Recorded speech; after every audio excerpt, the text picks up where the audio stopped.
In this vineyard here, it just recently was grafted, and grafting means a change of variety in this case, whereas the old variety that was trained up onto this fruit wire here, as you can see, there's nothing here anymore, and they cut it off, and two buds are inserted on each trunk.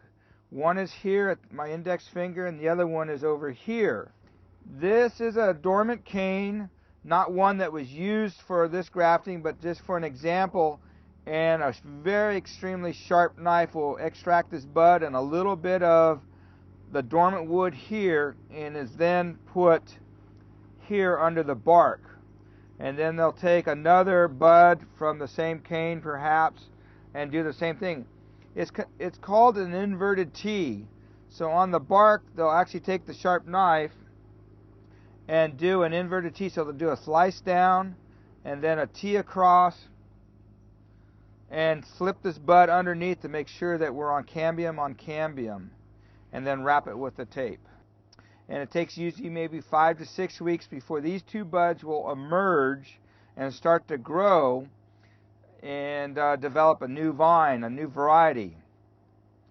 And they'll come up, and if sometimes one will grow, sometimes both will grow, depends on the conditions. They might leave two trunks and form two cordons. If only one comes, then they'll just make one cordon for the future.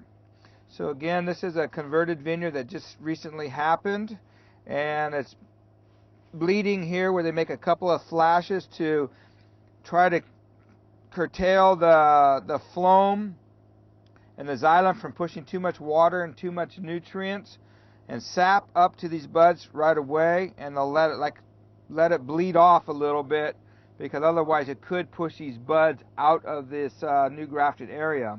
And this is a technique that is used where they'll eliminate all the suckers on the trunks, put in two buds primarily, and go for that for a new variety for the.